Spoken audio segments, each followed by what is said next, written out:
Well, good evening, all. Ira Epstein, and here we are with your financial market wrap-up. And this wrap-up is for the evening of Tuesday, the 9th of July, 2024 at 6:50 p.m. Central Time.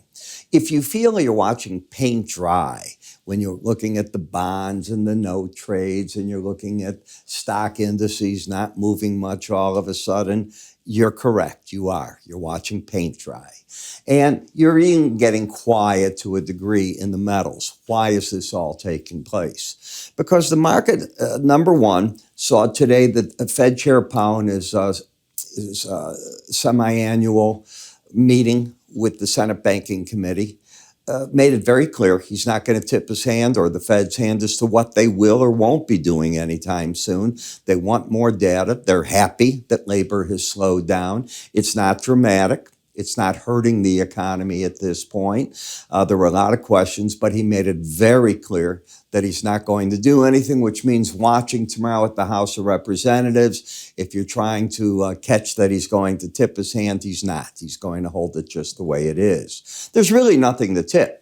He made it clear that the Fed wants more data, and until that data comes, what is he going to tip? Oh, we're going to cut in July? There's no July cut coming. They want to see more data. They are liking that things are slowing down. And obviously, he mentioned there's risk in that they stay restrictive too long, and there's risk if they cut too soon. So he was very clear on all that.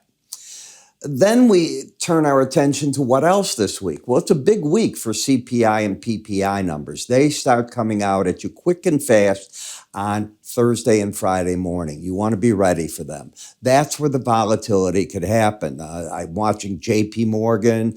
I'm watching other banks coming out. Mike Wilson was out there saying that this could get very volatile. You can easily start a 10% correction down if you get the hot CPIs and so on, or even if you get cool ones. Maybe the market's discounted everything. There's something to be said for that. I mean, here we are, July 9th. Where are you going to keep going? Are you going to 6,000? Maybe that's where you're going. I'm not against it. Maybe that's where you're going. What you do have going, and you know that, is the strong areas are the NASDAQ and the S&P, the weaker areas, and they are weak in not necessarily the Dow as much as the Russell. That has been a very weak area. In the metal markets, we've had a bit of a correction to the downside and has since stabilized. The dollar index is just hanging here under the 104 area, and it's getting into an oversold area. It doesn't mean it can't go lower. And we're looking how all the currencies are doing, and the yen just keeps staying under selling pressure. So an interesting time. When we look at the S&P, can you imagine if it closed like this for the week or even higher? You'd have, what would that be, 6 weeks in a row or up? It's crazy. It would right now, I think that would be the 35th, 36th all-time high that we're making. It's pretty wild. But the market keeps climbing. That little worry. It has, as you can see, the volatility has shrunk away. Yes, you're climbing, but you call that very volatile trading? All right, you know from there you're going to get volatility. It's going to step back in. The market has had a vertical price rise. Each and every day since right down here has made a higher high right on through, and it has closed practically every day with a higher high as well. When we take a look at moving averages, you held the key average. You played with it one time back here and back here. And then once the markets got over, they stayed over, they looped back to this. So you could easily loop back there and look for support one more time, but I'm not going to predict when it is because nobody knows. When I look at resistance points, the upper Bollinger Band is a resistance point, but the market has latched onto it now 3 sessions in a row, including today.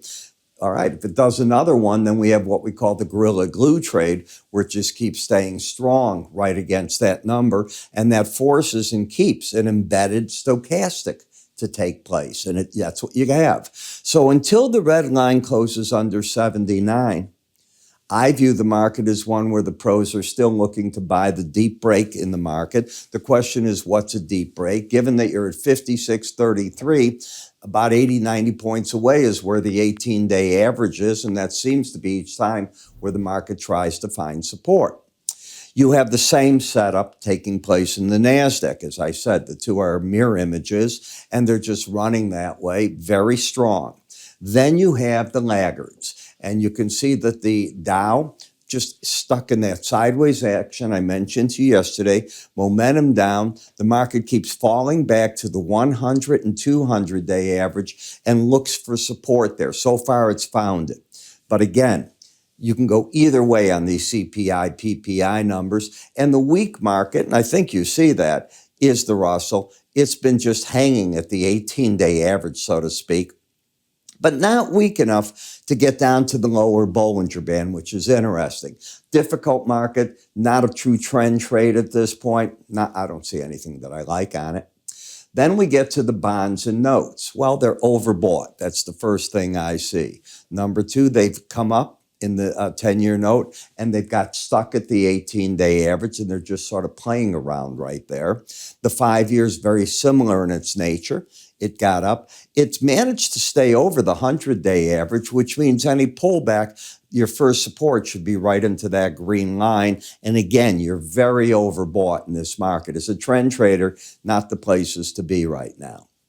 The dollar has been in a downtrend. Lower highs, lower lows. Major support was hit yesterday at the lower Bollinger Band. And if you've taken my course on Bollinger Bands, you know how to handle that when you're not embedded. And I think the pros did it, and you're getting a bounce out of it.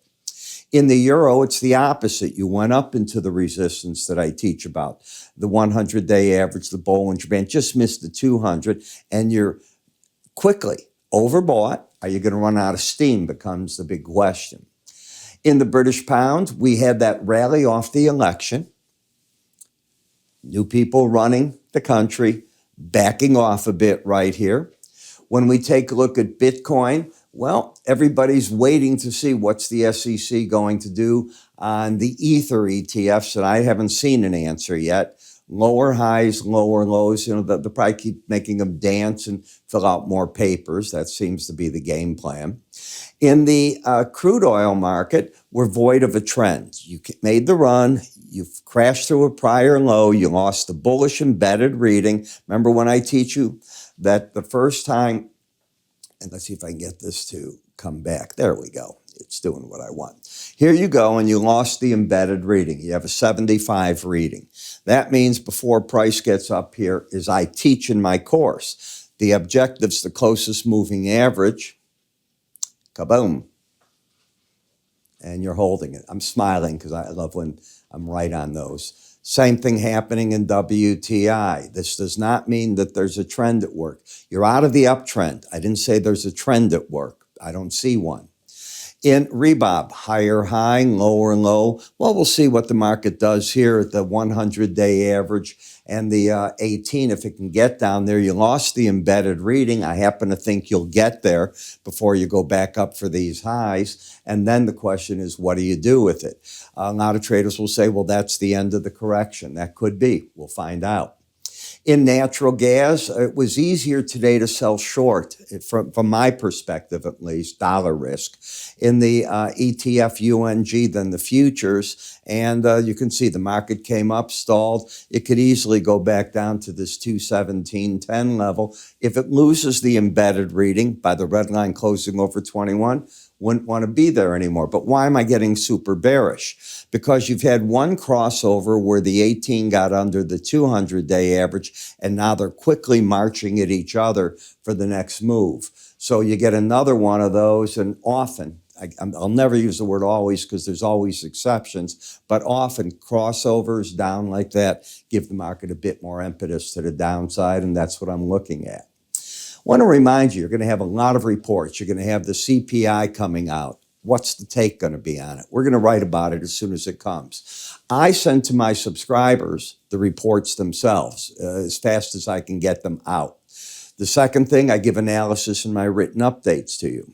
We cover them in other ways from our charts. We cover them with special reports all the way through this. Like tomorrow, you're going to get your EIA report, so you want to watch all that. You got an awful lot coming at you tomorrow, and you want to be careful. At 9 o'clock, we've got the Fed chair talking again. What's he going to say? How the market's going to look at it? All these different events. They're small ones, But that's it. The big reports are going to be on Thursday and Friday. So if you'd like to see our take, how we handle it, what we put together on Chart Action about it, you simply go to iraepstein.com. And when you're there, just look on the left. You'll see free offers. Go in there, pick what you want, or you can move your cursor to the top here. In the meantime, I'm Ira Epstein. You have a great evening, and I'll catch you in the morning.